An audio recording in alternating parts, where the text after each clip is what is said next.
All right, good morning, everyone. Today and the next few lectures are probably going to be, I don't know, a little bit boring for folks.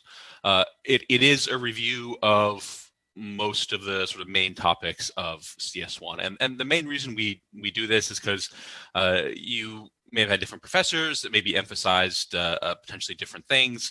There might be some tidbits in here that you may not have seen depending on what professor you had. It's just to get everyone on the same page so that the week after, when we really start the meat of the course, the sort of object-oriented programming piece, that everybody is sort of hopefully at the same level. The first programming assignment and the second one as well, so the first two homeworks, are more sort of CS1 style review stuff as well. The first one is relatively easy, and we're going to talk about that today with sort of any time that we have left over. And then tomorrow, of course, we'll sort of go over it in lab, and I'll make sure that everybody can at least download the homework, work on it, and submit stuff up. So if you haven't used GitHub Classroom or something like that before, we'll be all sort of ready to go for that from lab tomorrow. But the really, it's the first three lectures that just has a bunch of topics. The main topics that we're going to do are they should be familiar to essentially everyone here. So we'll start today with some sort of computational type stuff, variables and IO, expressions, that sort of thing. It's kind of going to be it's kind of going to be set up in sort of groups of three. So we'll basically do the first three today. We'll do the next three next Tuesday, and then we'll sort of finish up with a few miscellaneous things at Thursday next week. So before we come back to sort of in-person stuff after February 1st, we're going to have the review basically done, and then we'll start doing the sort of flipped classroom / working on sort of projects during class, that sort of thing.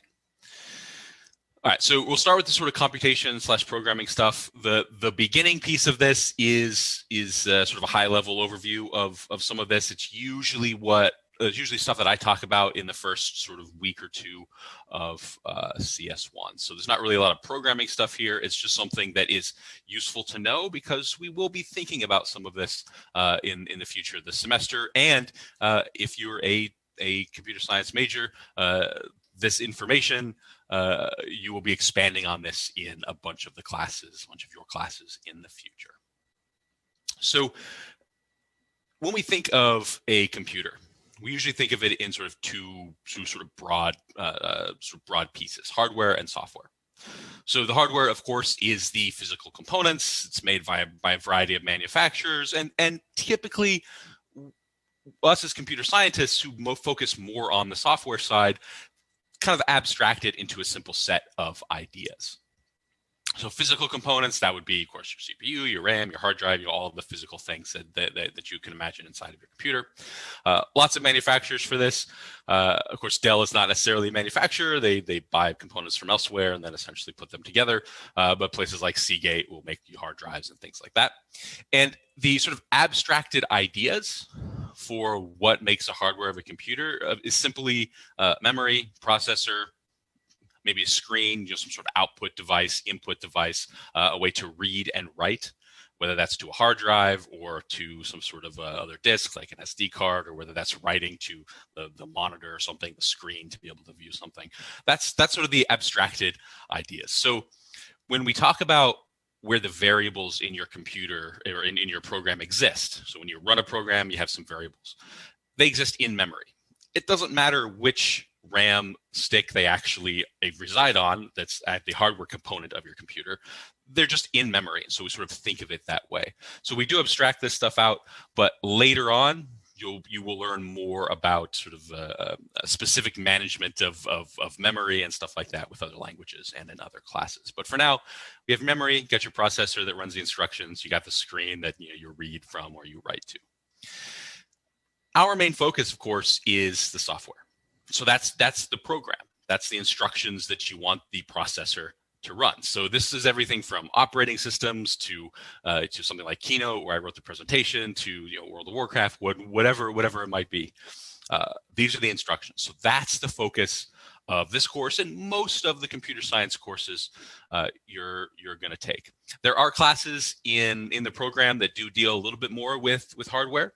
But typically something like a major like computer engineering is going to deal more on the hardware side, or like electrical engineering will deal more with the hardware side rather than the sort of program instruction side. So software, that is our domain.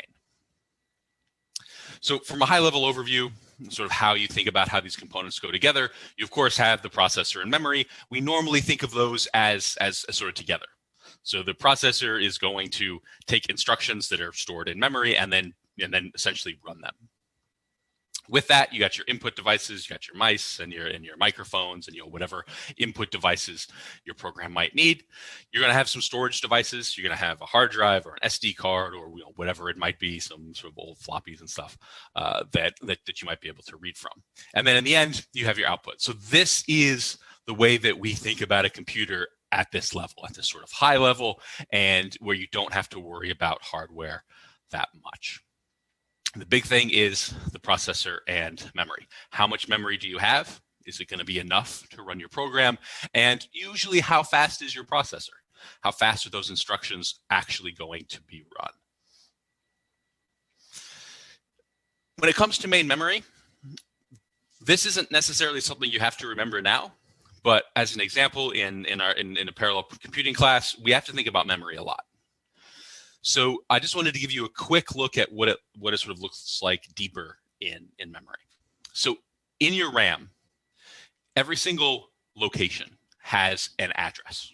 So for example, like byte 0, byte 1, byte 2, for example, the address is usually just a number, but we can think of it as this sort of arranged in bytes. Each address does represent 8 bits, 8 zeros and ones. So every single byte in memory has its own location. And then when you create a variable, when I create a double, or I create a float, or I create an int, it takes up a certain amount of space, a certain amount of address. So for example, I've colored these different colors for the different regions here. For example, this might be 4 bytes starting at address 0. So that might be an int. An int is 4 bytes. So this might be the storage of a single integer in your program. Now, typically, your RAM has lots and lots of addresses. Typically, we're sort of running with 8, 16, 32 gigabytes of memory. So we have a lot of addresses at our disposal. But even when we're using something like Java, it's very easy to fill your memory. Because if you think of, okay, I got 8 bytes for a double or 4 bytes for an int. If you wanted to fill up 8 gigabytes of data, 8 gigabytes of RAM, how many ints would you need? And then you could just create an array with that size, and you would literally fill up your entire RAM on your computer. So memory is not something we usually have to worry about. Our programs are not going to be sort of memory intensive. But in the future, when you're working on more complicated programs, when you're taking classes where we deal with memory a little bit more closely, you might have to think about how much memory you're actually using and compare that to how much memory you actually have. Some types, for example, only take 1 byte. Some take 2 bytes. We're going to talk about that in just a little bit. But there are lots and lots of spaces for you to put zeros and ones in your RAM. And this is typically how it's laid out. You have an address, and you have essentially 1 byte per address.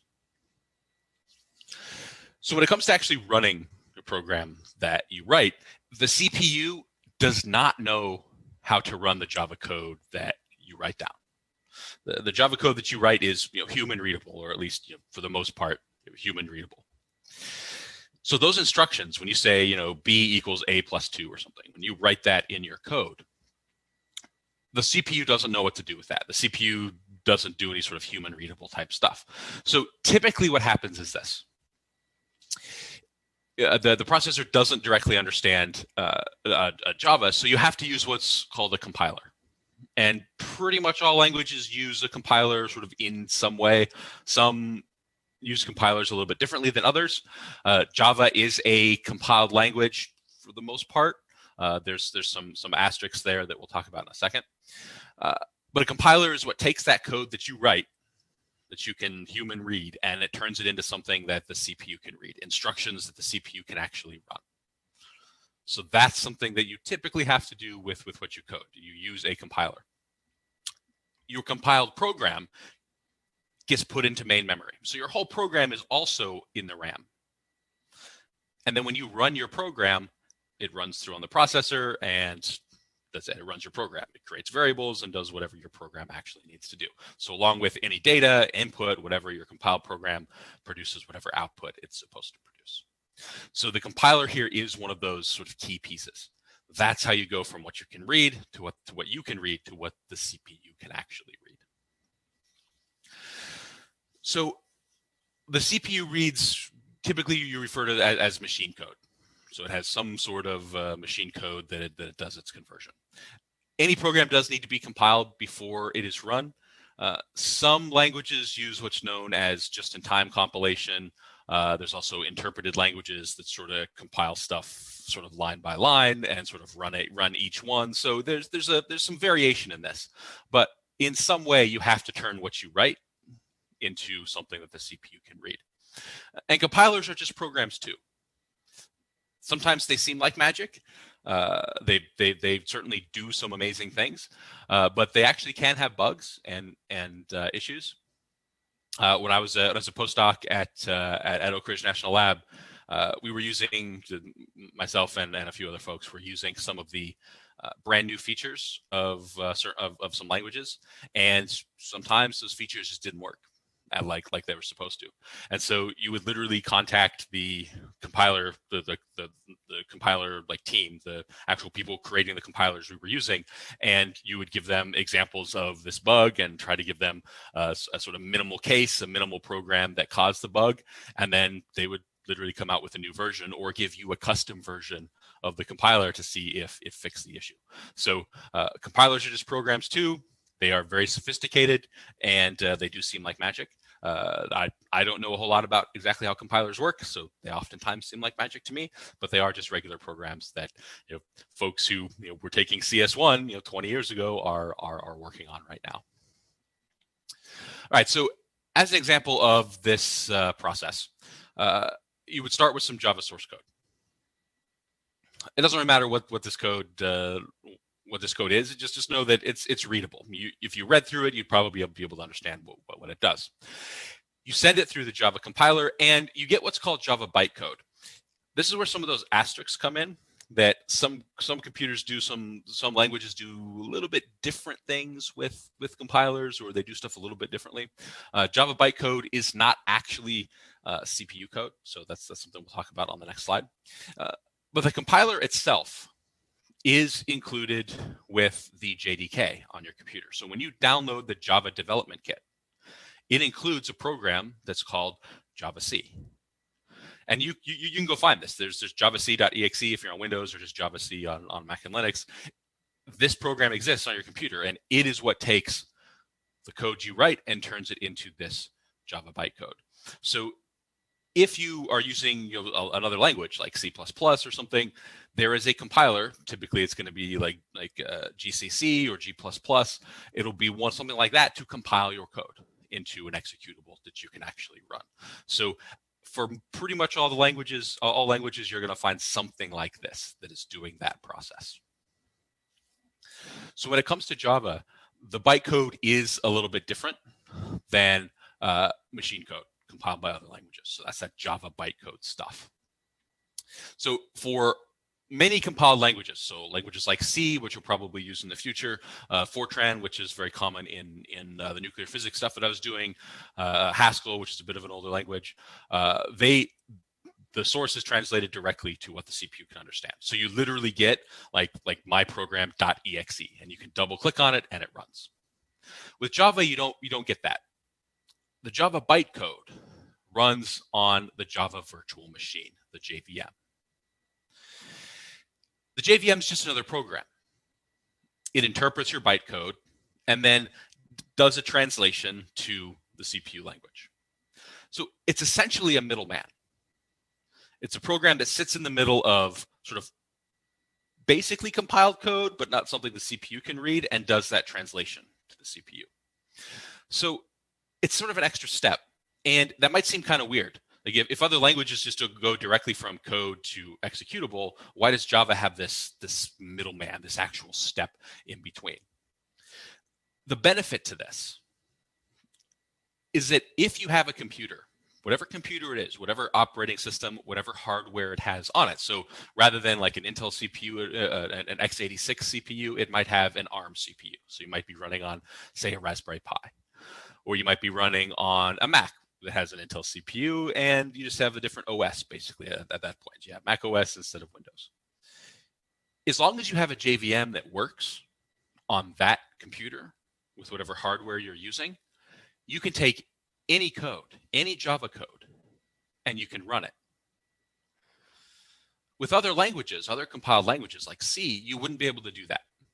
If I created a C executable on my Windows machine and I emailed it to you, and you ran it on whatever, a Raspberry Pi or a Mac computer, and you double-clicked on it, it wouldn't work. That's because I compiled it specifically for like an x86 CPU and all of the sort of Windows stuff that goes along with my operating system. So then I would have to send you the source code so that you could compile it on your own system and then you could run it. Well, oftentimes you don't want to give away source code. If you're working on some program that you're selling, for example, you certainly don't want to be sending your source code out. So Java gets around that by saying, as long as you install a JVM, you can run anybody's byte code. And then it'll work. And you don't have to worry about operating system. You don't have to worry about hardware. There are downsides to the Java virtual machine. Typically, it's a bit slower. You're typically limited in the amount of overall RAM you can use on the computer that's running it. So there are some downsides to it. But the upsides are what makes it so popular. So you can run Java on just about anything. As long as it's a JVM, you can run your Java code. So that's why writing, say, a mobile app versus a desktop app are there's sort of very little differences in what you have to do, because your Android phone or your Apple phone have JVMs available to run Java code. So that's the sort of what the Java virtual machine is. Typically, you don't have to worry about this when you're running your Java code through like Eclipse or something, because all of that's taken care of.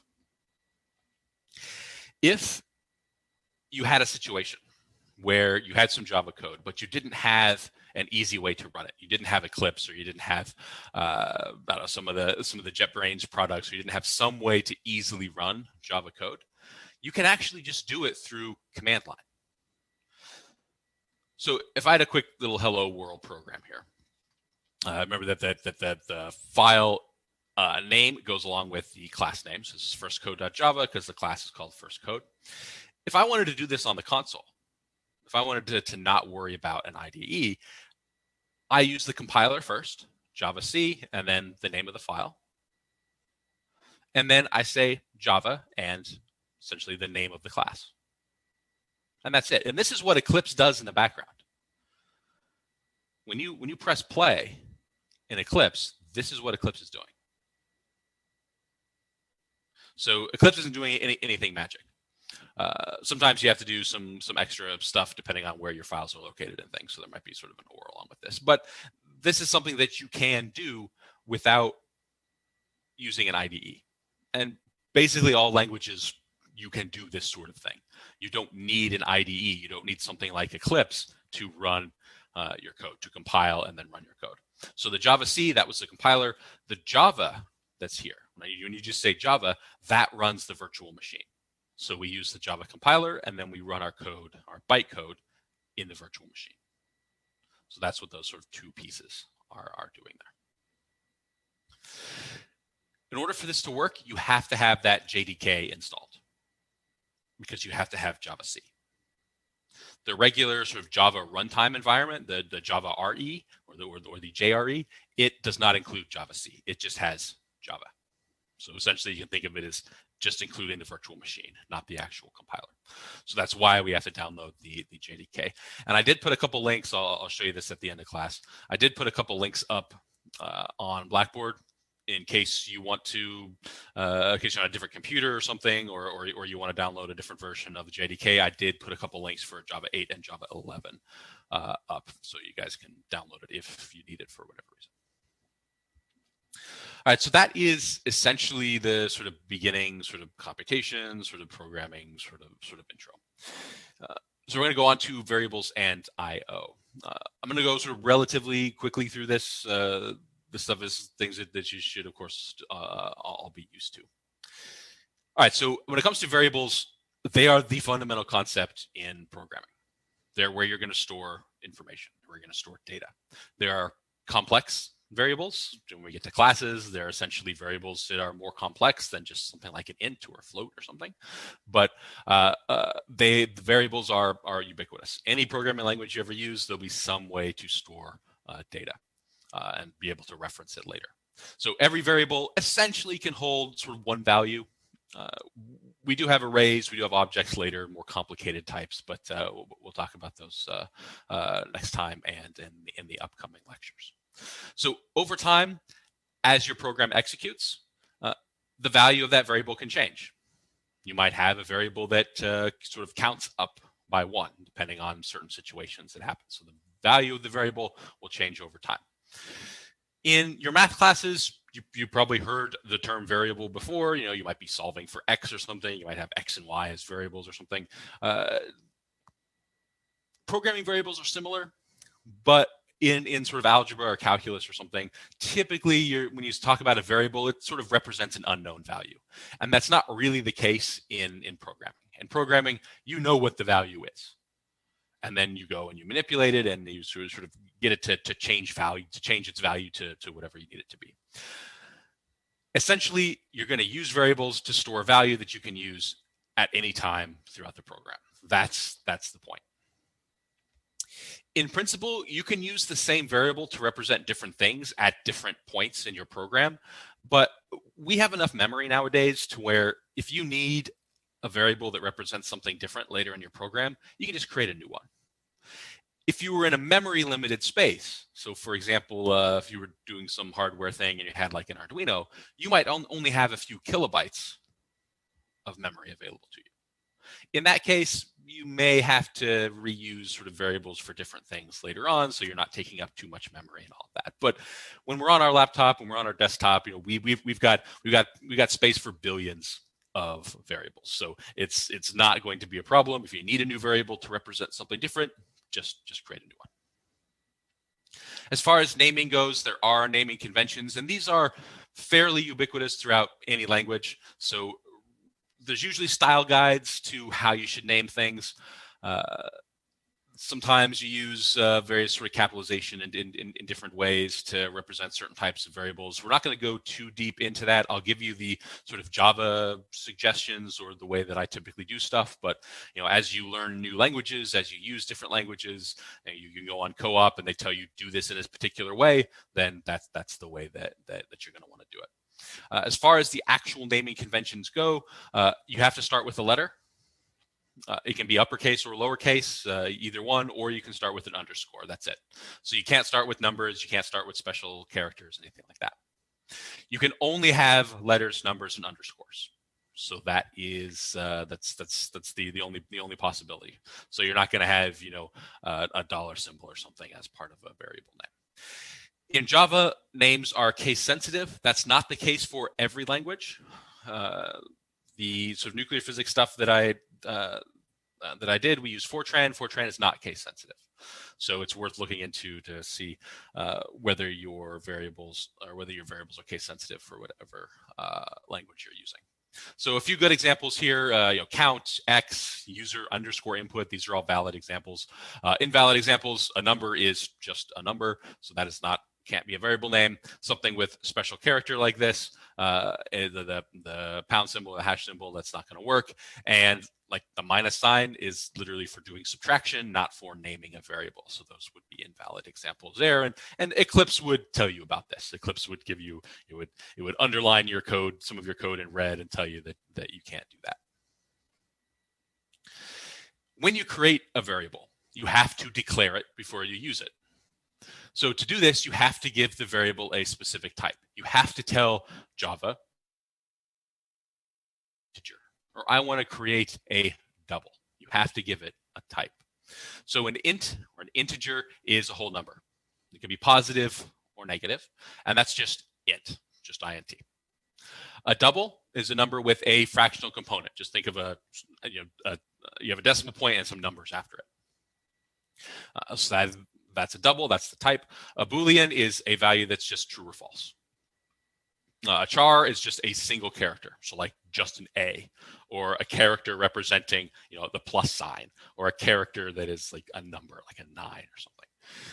These are probably the most common that you're going to use in this class, but there are, and pop-up's not here. There are several others as well. So I think I should have those somewhere in one of the upcoming slides where I sort of point out what they all are. But these are the most common ones that you're going to use in this class for the sort of primitive types. These are the sort of very basic types that you can use to represent things. The syntax that comes along with this is just the type and then your name and a semicolon. So whatever you want to name it. So example, if I wanted an int called count, this will create that variable. An int called numVals, a double called average, a char called first initial. That's how you create these. There's my 8 primitive types. So there's 8 primitive types like this. There's byte, which as you can imagine just represents a single byte. There's short, int, long, float, double, Boolean, and char. Those are your 8 primitive data types in Java. Other languages have more primitive types than this. If you're using something like C, there are modifiers that you put onto this. So you may end up with like a long float or something.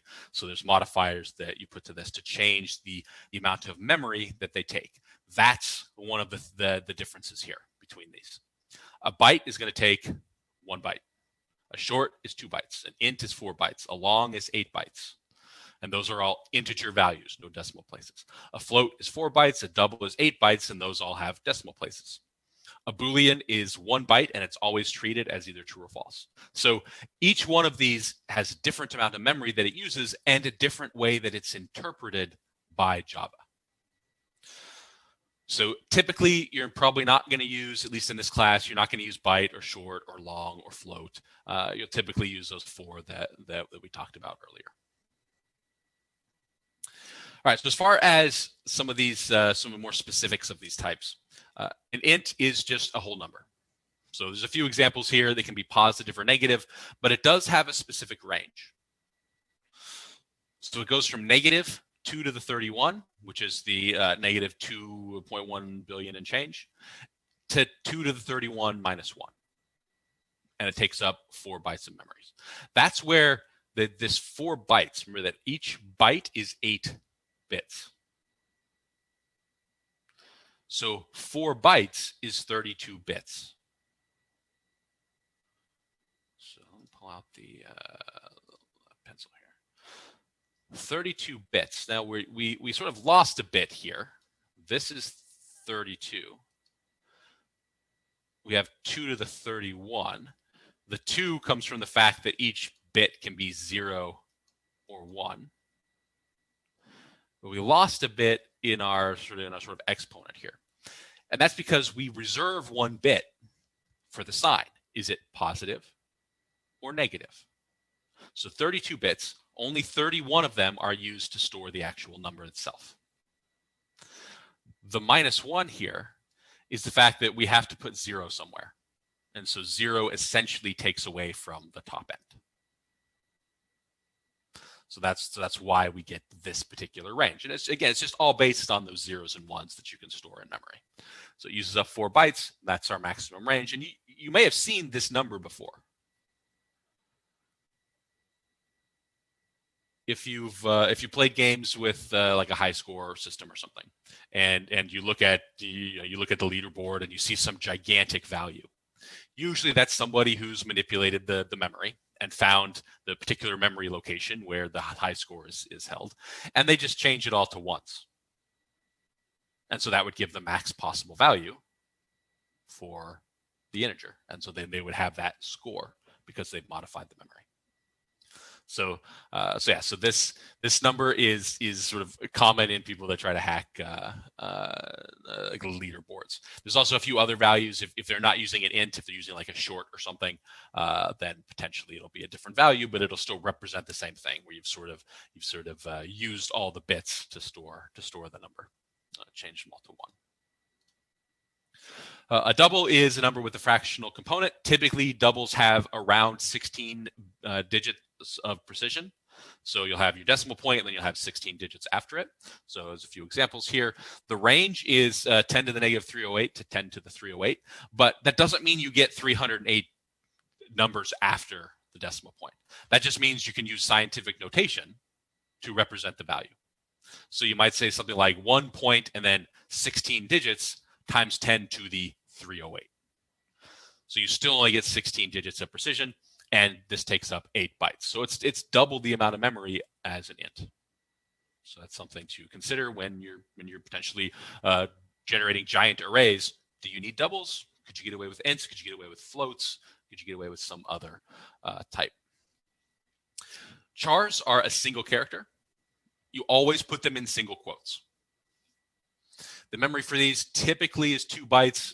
Some languages do 1 byte. It just depends on the language. But chars for Java are typically 2 bytes for whatever reason. But it's just a single quote and A. That's a char. That would be a char type. Chars are interesting in that you can also represent them as numbers. And that's something that we will sort of talk about in some upcoming homeworks and stuff. But they do sort of represent numbers as well. But typically you sort of see them like this. A string is not a primitive type, but it's essentially a sequence of characters. So it's sort of a sequence of primitive types. For strings, you always put them in double quotes. So that's the difference. If you see something in double quotes, it's always a string, even if it's just a single character. So as an example, the double quote A and the single quote A, they are 2 different types.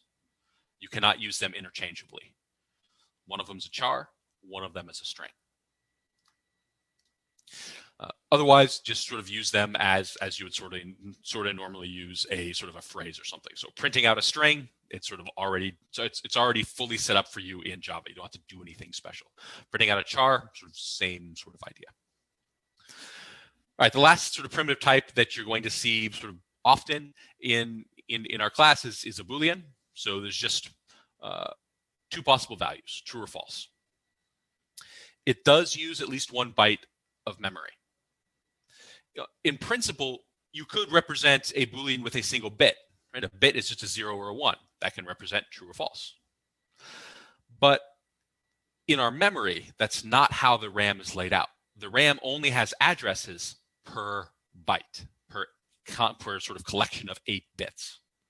So if I want to represent a Boolean at a particular address in my memory, I need to take the whole byte. So a Boolean is sort of a waste of space. That doesn't mean that you shouldn't use them. It just means that you have you have sort of 7 bits that you're just not going to be using for anything whenever you create a Boolean. That's not a huge deal, but it's something worth thinking about. All right, I want to talk about mixing types. In general, you can't assign a value of one type to a variable that is a different type. So if I create an int, and I say some int that I create int a equals 1.5, something with a decimal, that would be a double. I can't say an int variable equals a double. You won't be able to do that. That would be mixing types. There are exceptions to this. They always come with caveats, and you'll sort of get used to it. And most languages have the same sort of conditions and caveats. There's ways to force a conversion. So Java will either do it for you, or you will have to be explicit in writing some code that causes a conversion. It's always worth checking to make sure that it's going to work the way you expect. So if you want to take one type and turn it into another type, if I want to take a double and turn it into an int, how is Java going to round it? Because it has to get rid of the decimal place. So I want to go from double to int. So that's something where you would probably want to check, how is Java going to handle it? And if you're using a new language you've never used before, it might do something different. So the general rule is try not to mix types, but when you do, because ultimately at some point you will, you want to check to make sure it does what you expect it to do. So as a rule of thumb, try to do it as sort of as little as possible, but be careful when you do, and you certainly will in the future. And it's just sort of a natural thing to do in programming, but you want to make sure it does what you expect it to do. All right, so before you use a variable, so we've created a variable, created an int called count or something, we should give it a value. In the slide here, I sort of wrote, you must give it a value, you should give it a value. It's not strictly true, you don't have to give it a value, but if you don't, some compilers will just give you a random value. So if you're using C in the future, if you don't initialize something, you will literally just get a random value. Some compilers, some languages give you just a 0, or whatever the equivalent of 0 is for the variable type. So for like a Boolean, it would be false, for instance. That might be good. That might be what you want. Or maybe it's not what you want. I remember when I was doing Masters of Physics, I was using some of my advisor's code, and he had some functions that had a bunch of arguments to them, and I forgot to initialize a Boolean that I sent in, and it was using Fortran, so I would get a random value in there. It wouldn't automatically be false. So sometimes it would be true. It'd just be random. It'd be a random value, true or false, basically. So sometimes it would be true and the program would work properly. So it was supposed to be true for the stuff I was doing.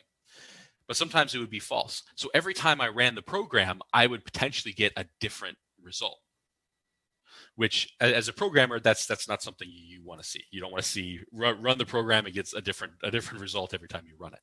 So I think that took me 3 or 4 days to figure out that I just hadn't initialized stuff, because I went in and was looking at my advisor's code and going and changing my code to see where this issue was coming from, and it turned out it was just because I didn't initialize a Boolean. So that's something that you want to try to at least keep in mind. Java typically gives you just sort of 0 or the equivalent of 0 for variables that you create and don't initialize, but it's worth trying to remember to initialize things before you use them. And Eclipse will complain at you in some situations. Not all situations, but in some situations it will. So like I say, in general, Java's going to notice when you haven't done this, and it'll let you know. But other languages, you do want to be careful with this. So it's just sort of a good habit to get into, to initialize a variable before you actually use it, to give it a value. You can initialize variables in 2 different ways. After you declare it, so say somewhere previously in your code, you've created a variable, int count, and then you can just say something like whatever the name is, count equals, and then a value, 0. Whatever appropriate value will work for the type, or you can do it during the declaration. So you can say int count equals 0, and then you'll be good to go. So here's a few examples. Here's that count equals 0. Ultimate answer 42. Num vals 10. Double pi is 3.14, and so on. So a couple ways to do it. You should all be used to doing this sort of thing from CS1. There's a quick style note here. If your variable contains multiple words, the typical way to sort of write that variable, to create that variable, is to capitalize the first letter in each word except for the first one. So that's sort of a Java sort of standard thing. Other languages do have different style notes for this, but this is typically the way you're going to see me creating variables. So ultimate answer, num vals with a capital V, or answer with a capital A.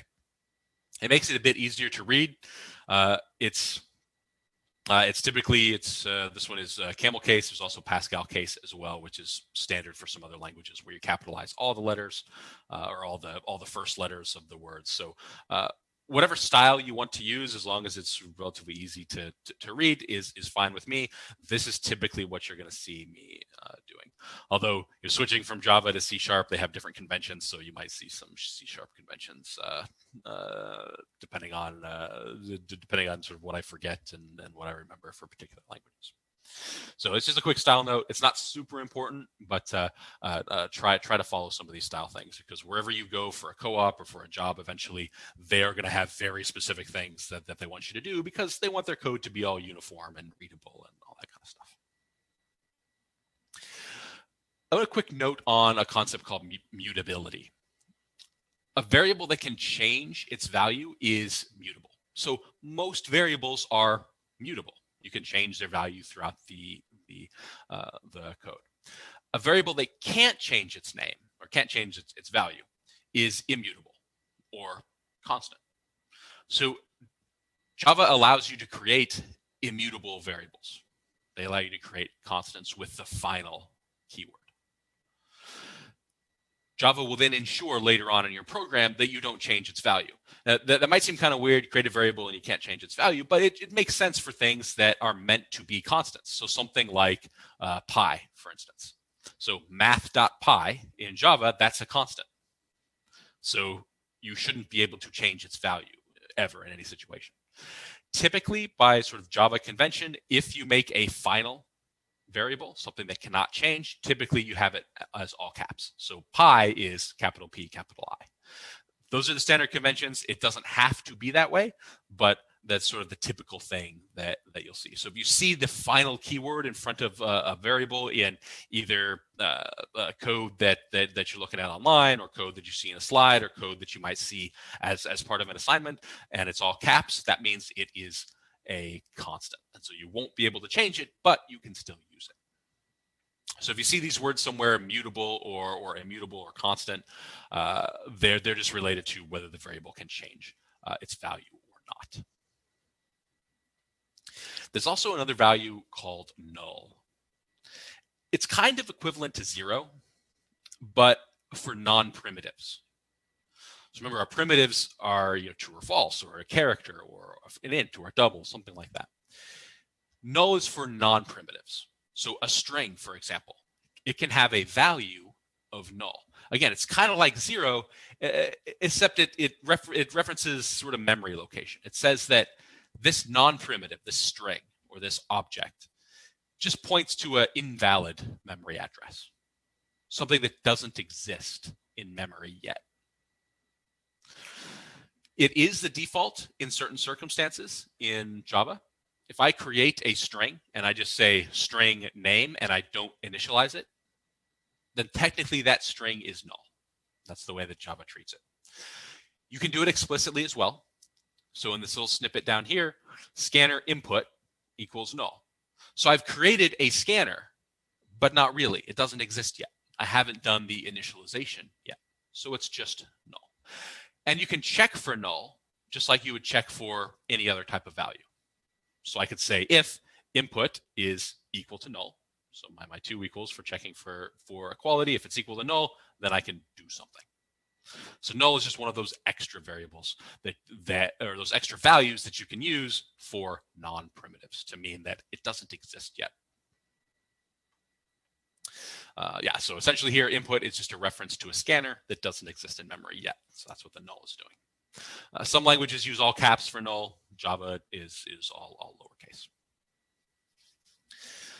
All right, so as far as program input goes, Java doesn't allow for something like system.in. So when we print something out, we usually say system.out.printf and so on. But Java doesn't allow for system.in. So instead, we use a scanner. So that's going to handle all reading the input, ensure that the data types all match and everything like that. Scanner is an object. So you have to call the constructor when you initialize it. That's what the initialization part is for non-primitive types. So that would look something like this. We say scanner, that's the type. Input is the name, just like for any other variable that we create, except our initialization uses the new and calls the constructor. So we're creating a new scanner with system.in as the parameter for the scanner constructor. So that's our initialization. Typically, when you're in CS1, you just sort of take this and just use it and not sort of worry about exactly what it's doing. In this class, we're going to see a lot more about what's happening when we mess with our constructors, especially when we have more complicated sort of class hierarchies. Then you can read values. So if we want to read in an int, we use the next int method. So we say input the name dot next int. Input dot next double can read in a double as long as our variables are the correct type. So in this case, the variable would need to be an int. And in the next case, the variable would need to be a double. So that's the sort of standard reading stuff in, and you should have done this many, many times in CS1. So here's a quick example. It's one that I use in CS1. We create the scanner. Well, we have to import the scanner. That's something that you often have to do for to use certain objects. We create the scanner, and then later we use the scanner to read in an int. Because we created a hit points variable, now we're going to fill it with a value that the user gets to type in. I don't initialize hit points. That's something that you can see here. So I initialize magic points, but I don't initialize hit points. But I don't use this variable before it gets a value, because it gets a value here. And I don't use it until this line here. So it was okay that I didn't initialize it, but that's something that you do want to be careful of. You do want to take a close look at to make sure you're not trying to use the variable before you've initialized it. And again, Java's going to warn you about this sort of stuff. All right, when we print variables, this is just your standard like printf style printing. Some folks do prefer to use println. That stands for print line. There's also just print that you can use. I like to use printf because it gives a little bit more flexibility in how you want the formatting to look. So most of the time for the class with me, you're going to see me using printf for pretty much all of my printing needs. If you want to print a variable, you can't just put the name of the variable in quotes and print it out.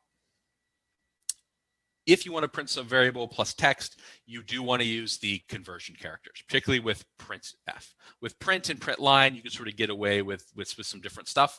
But for printf, you want to use these conversion characters, the %d, the %f, those sorts of things.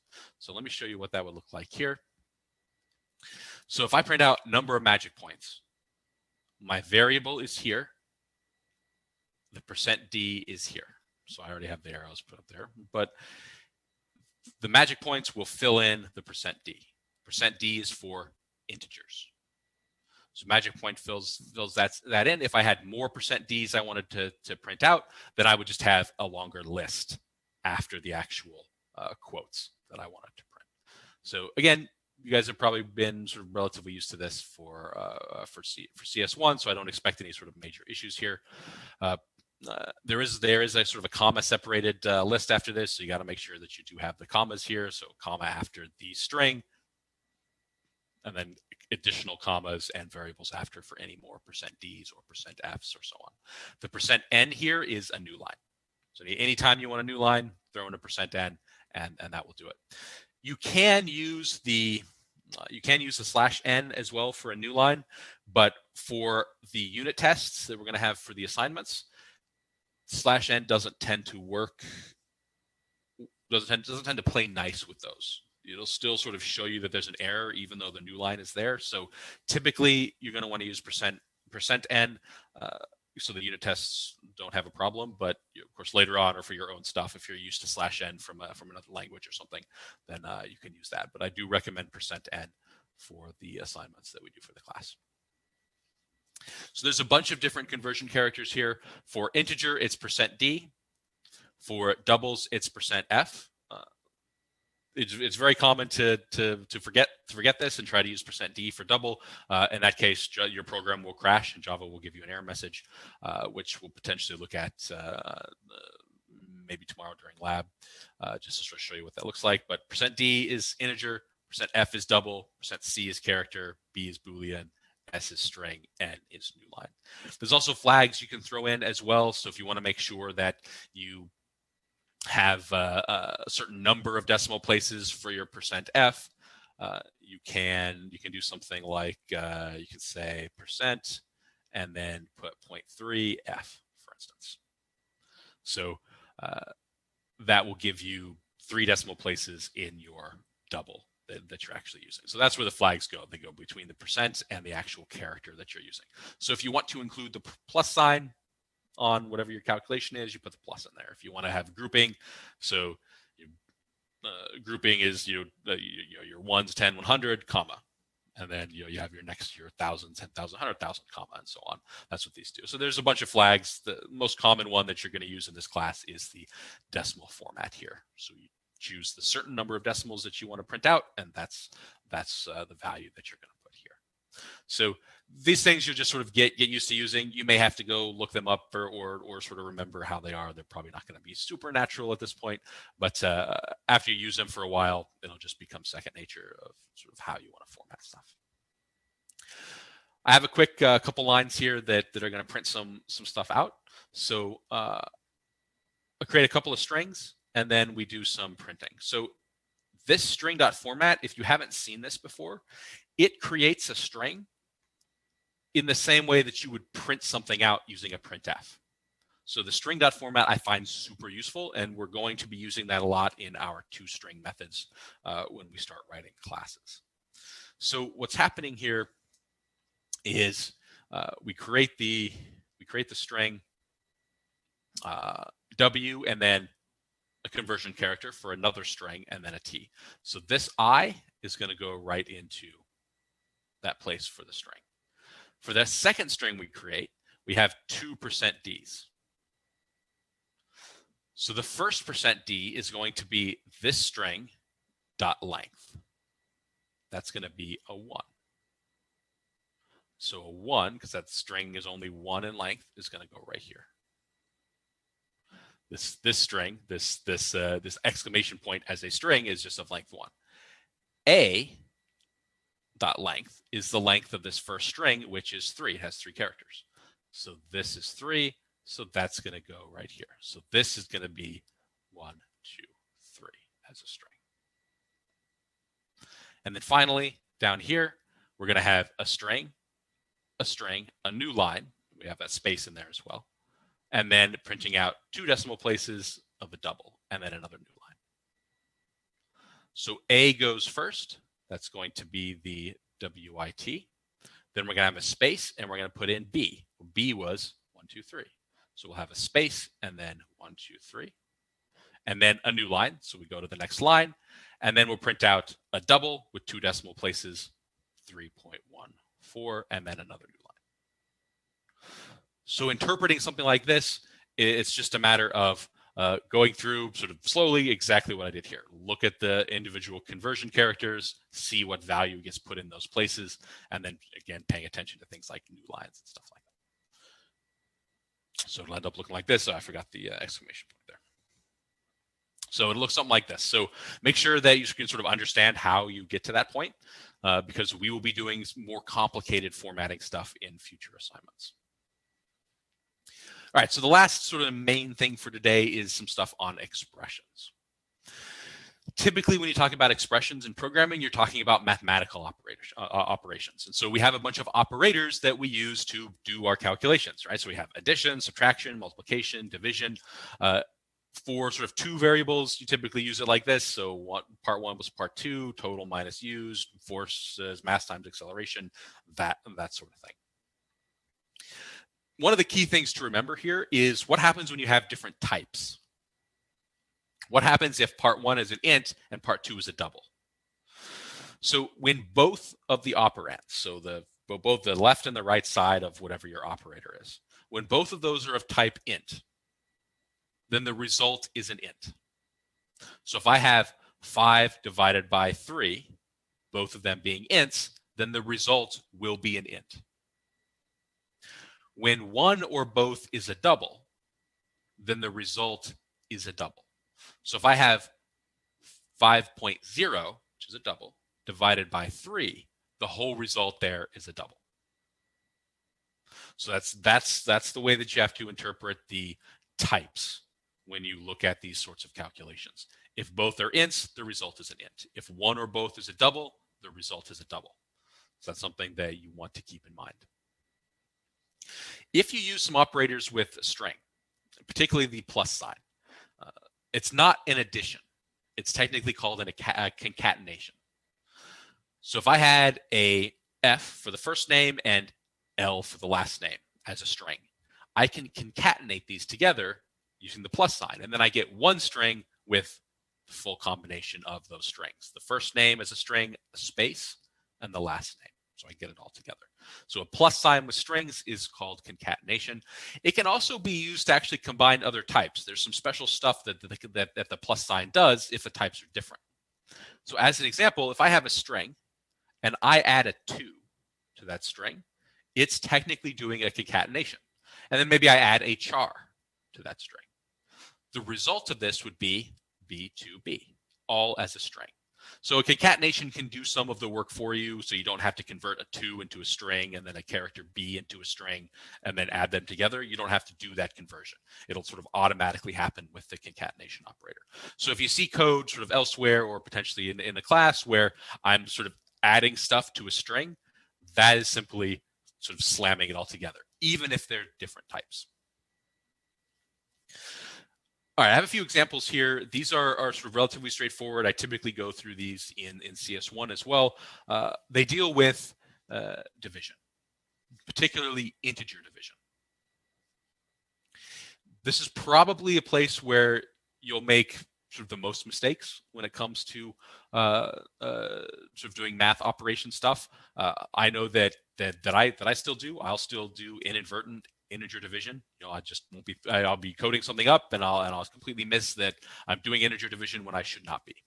So, as an example of that, look at this first one. It's 2 ints, right, the left and the right of the division sign, the slash. This will not give me something with a decimal. 5 divided by 2, where you have both integers, is just 2. Math-wise, if you were in math class, of course, you probably would get this wrong if you just wrote 2. It should be 2.5. It should be 2.5. But because they're both ints, Java just chops off the decimal place. So it's just 2. You can kind of think of it as rounding down, but there's really no rounding happening. It's just chopping the decimal place off, and it just basically ignores it at that point. And then it gets saved into an int. So at the end, this value x is an int that contains the number 2. For the next one, it looks the same, 5 divided by 2. On the right-hand side of the equals, we still get just 2. They're both ints. In the division, we just get 2. But we're saving it into a double this time. So technically, this is going to be 2.0. If you printed this out, you would get a fractional component. It's just 0. 2.0, it's just all zeros after this. But technically, you get a fractional component. But the key of this one to remember is that even though it's being saved into a double, it's still doing integer division on the right-hand side of the equals. So this is not 2.5. For the next one, if we're thinking just about the right-hand side of the equals first, 5.0 divided by 2. This time we have a double and an int. So the whole result is a double. So this should be 2.5.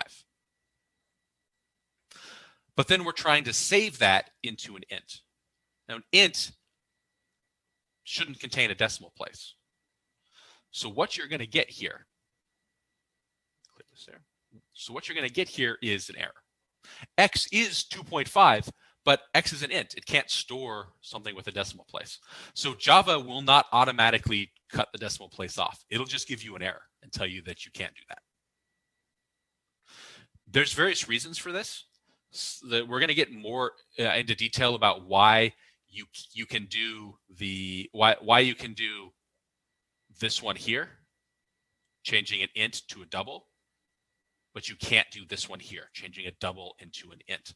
There's very specific reasons for that, and we will actually talk about that later on. It has to do with various automatic type conversions and why they work sometimes and don't work other times. So we have to get some more background before we can really talk about it, but that is something that we will get to as to why in some cases you can and other cases you can't.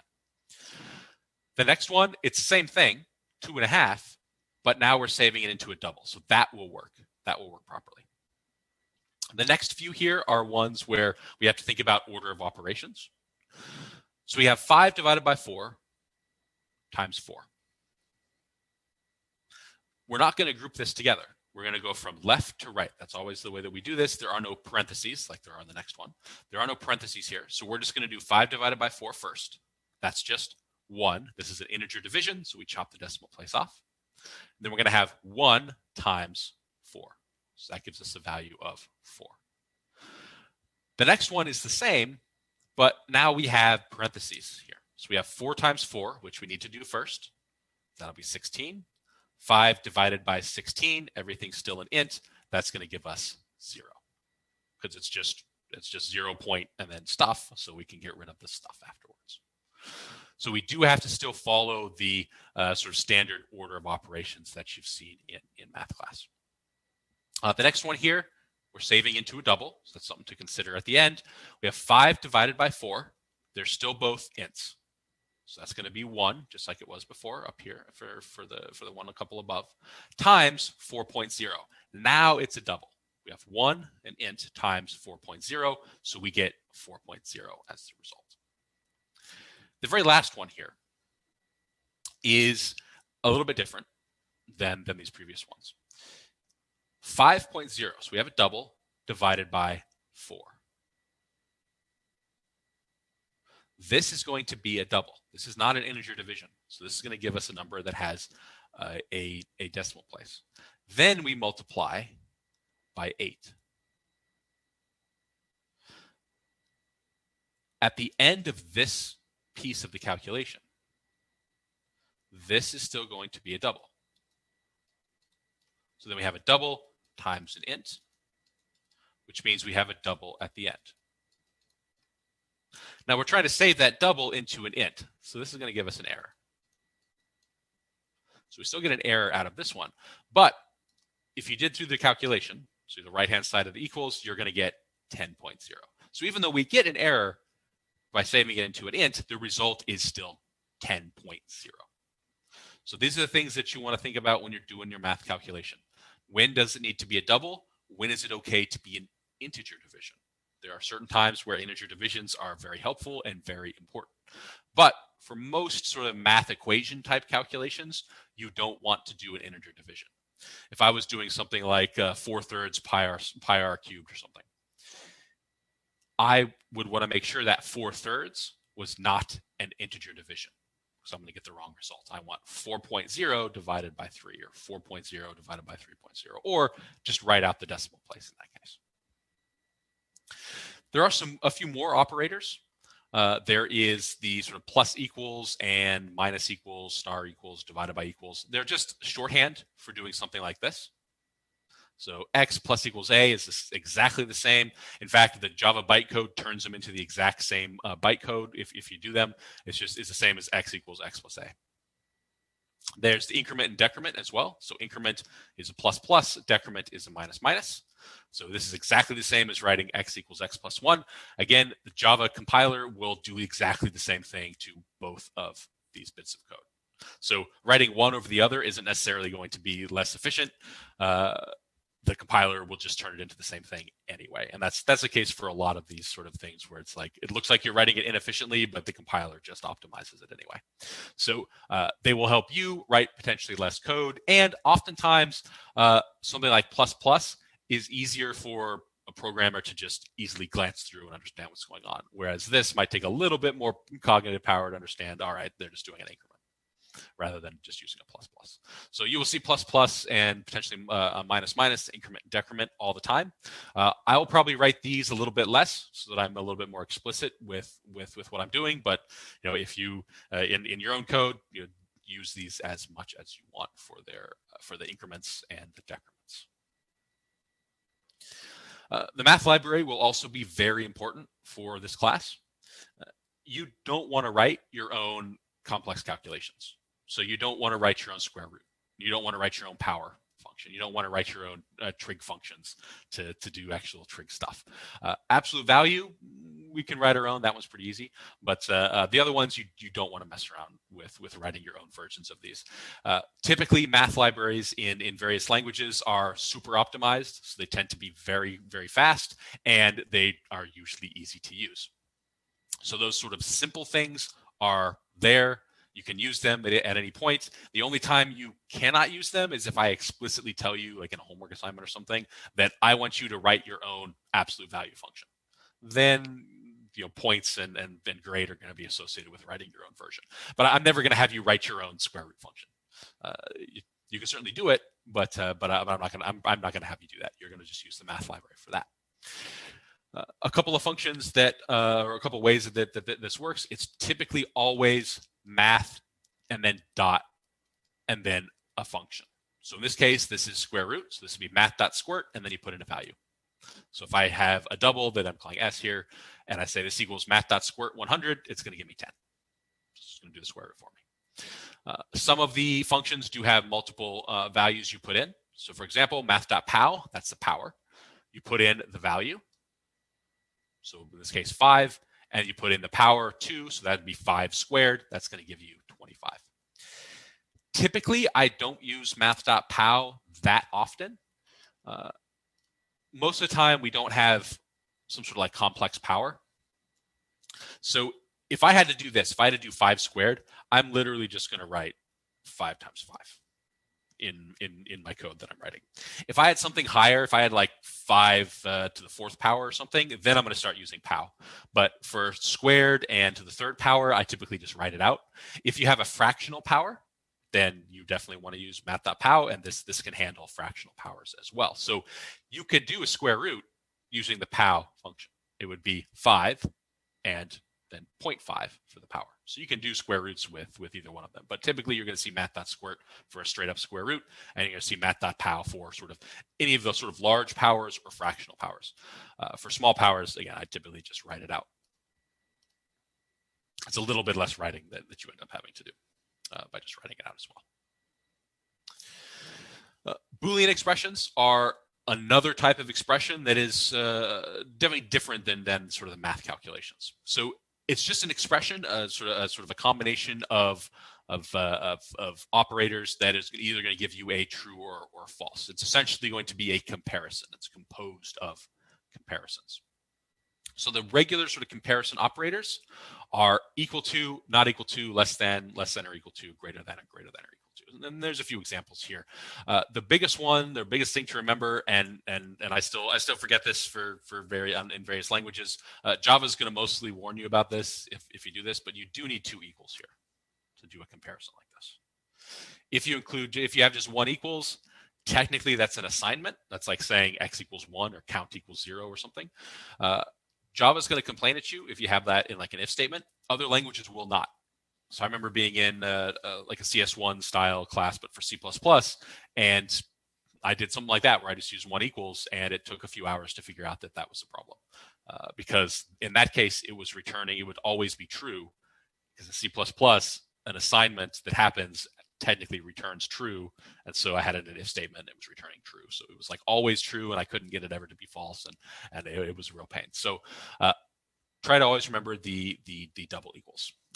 Sometimes when I'm sort of saying it out loud, I will say, in this case, it'd be like, if x is exactly equal to 2 E words, is exactly equal to 10. That way I remember that, okay, I need 2 equal signs. But whatever way sort of helps you remember that is good to have. The rest of them relatively self-explanatory, particularly the less than and stuff. You always put the equal to on the right-hand side of your less than or your greater than. And then the not equal to would be bang equal. You might hear me say that later on. Exclamation point equal. String equality is a little bit different. Strings are objects, so they follow different rules. And in fact, all objects follow different rules for equality. We're going to look a lot deeper into this later on in the semester as to why this is the case. But if you want to compare 2 strings, or in principle any 2 objects, you have to use the dot equals method. So you take whatever your string is, and you would say dot equals, and then you can put something in here, whatever you want to compare equality to. This will compare the contents of the string. If you use double equals, it actually compares the location in memory, which is most of the time going to be false. Not always, but most of the time it'll be false. So you want to use dot equals. It's just one of these things that you have to get used to. Objects and strings, you got to use dot equals. And you don't have to have something in quotes here. It could just be string 1, whatever that might be, dot equals string 2. And it will compare the contents and tell you, are the contents the same, true or false. So I will remind you of this as we sort of go through and doing sort of homework stuff and example things. There's more complex Boolean expressions as well. So you can have multiple comparisons that can be combined into the same expression. So rather than just saying if x equals 10, you can have other combination of things. Say if x equals 10 and and something else, and y is less than 5, something like that. You can have these logical connections with these expressions. So we have the and the or. Those are the typical ones. And is a double ampersand. So that's the and operator. So in this case, this would say hours is greater than 20 and hours is less than or equal to 40. And is only true if and only if both comparisons are true. So for this whole thing to be true, both of these must be true. Otherwise, it's false. So that's what the and is doing. And for the most part, the sort of language or sort of reading this out loud, it should make sense. Both of those have to be true in order for the whole thing to be true. So if you're looking at some complex expression or you're thinking about how to write a complex expression, just sort of say it out loud or in your head, depending on where you are. Say it out loud and think about, all right, I'm saying and when I speak it out loud, so I need a double ampersand, and then figure out what your sort of two conditions are or two or more conditions are in a case like this. Or is the double pipe or the sort of double vertical bar. Typically that sort of vertical bar, it depends on your keyboard layout, but typically it's right above the enter on the right-hand side. This is the or. So this one, the entire expression is true if either comparison is true, and false only when both are false. So x is less than 17 or y is less than 22. So if either one of those is true, the whole thing is true. They both have to be false in order for the whole thing to be false. So those are your sort of normal operators you're going to use. There are a few other logical operators, and then there's other bitwise operators that sort of can do similar things or mess around with similar things like this. But these are the two that you're going to use most often. You can make truth tables out of this stuff as well.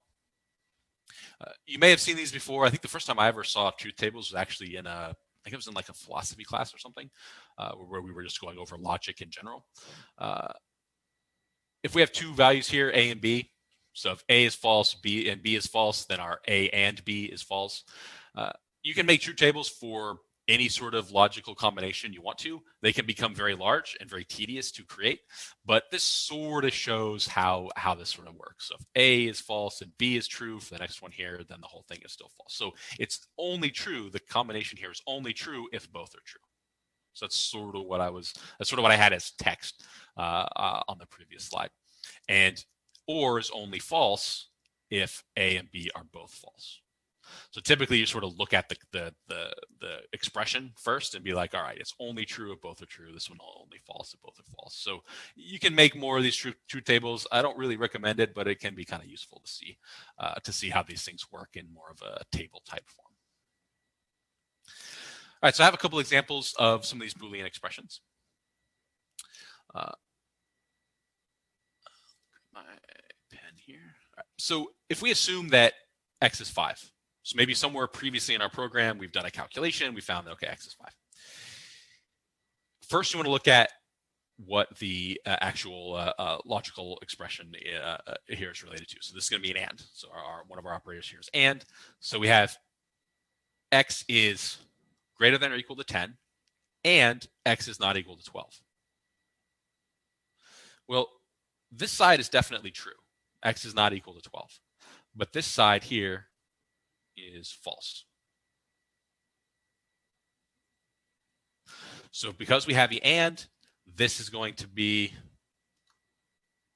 overall false. In fact, if we do this from left to right, we don't even have to do the second one. It's true, which is fine, but as soon as we find a false value, we know the whole thing is false. For the next one, this is the same thing here, the same expression. We assume that, let's say, x is 48. So the first one, x is greater than or equal to 10. That is true.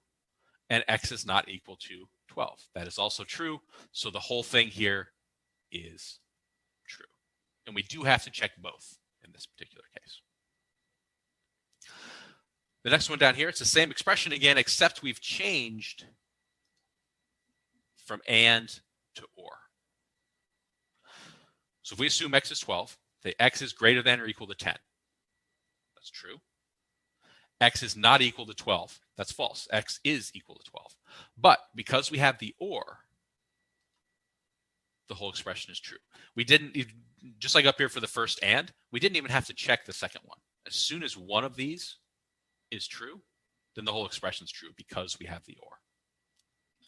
And for the very last one here, x is greater than or equal to 10. That's false. X is 5. X is not equal to 12. That's true.